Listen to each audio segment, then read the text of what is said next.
It's absolutely essential that you find a way to differentiate your business from every other business that says they do what you do. The world doesn't need another accountant, another electrician, another poodle clipper.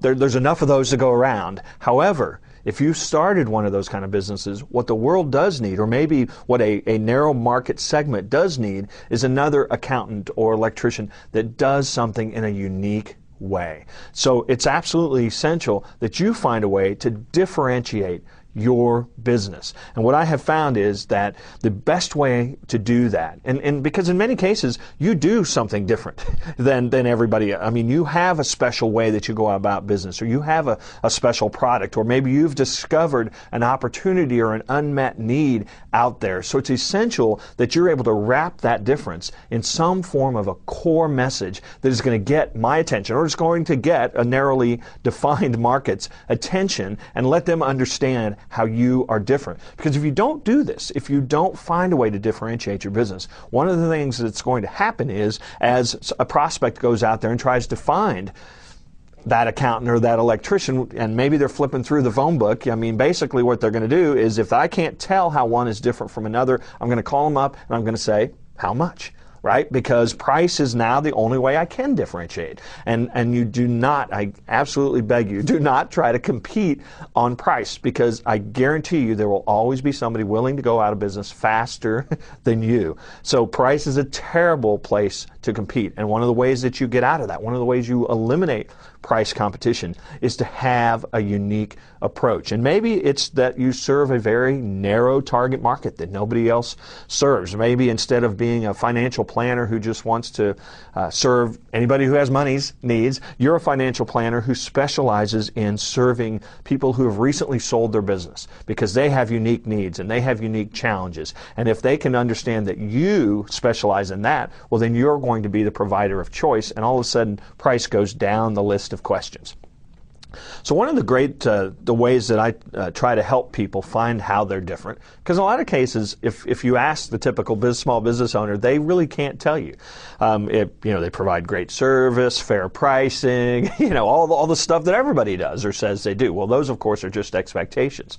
So if you have an existing clientele, one of the greatest things you can do, really on a number of levels, is to go out and interview your existing clientele. Now, if you don't have an existing clientele and you're trying to think, how can I come out of the gate being different, in many cases, if you can just identify 8 or 10 prospects, maybe. People love to help. And if they understand that you're trying to start a business and get into business and you want to launch this thing right, you'd be amazed at how much time people will spend.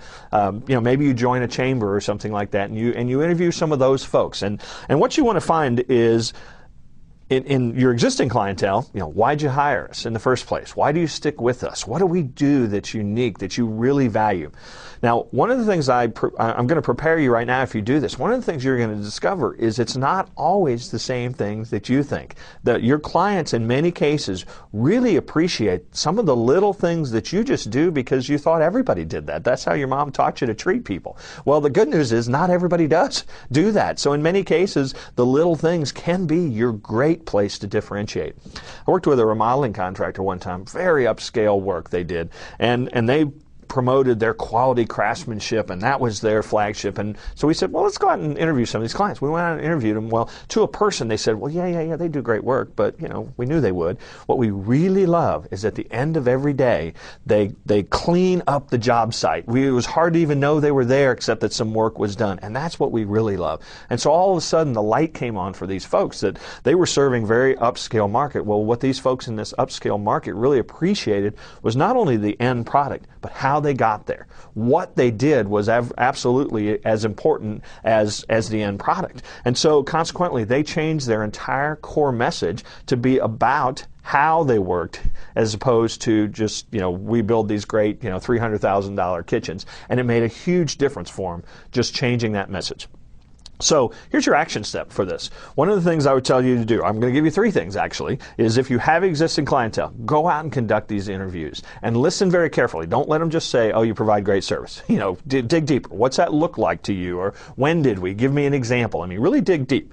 Next thing I would tell you to do, and this applies whether you have existing clients or you're just getting started, is go out and look at all the folks that you believe either are or that you believe will be competitors of yours. You know, the internet has made this a terribly easy step. You can go out, everybody has a website now, so you can go out and look at what they're saying. How are they positioning themselves? How are they saying they're different? And the good news is, I will tell you that most of them are probably not differentiating themselves. They're all saying the same things. So it will demonstrate to you what an opportunity there is for you to take a different direction in a target market or in packaging your business or in the way in which you ship your products. I mean, all the little things that would allow you to say, here's how we're different. And then the last thing is, of course, tapping the internet, go out and look at the world market. Find other companies around the world, or certainly around your country, that are in a similar business years. And I think you will find that you might have some clues for ways in which you can really seize an opportunity to differentiate your business. So do those 3 things. Go out and interview some clients, look at your competitors, and look at the world market, people you may never actually compete with, but that could give you clues for how you could differentiate your business.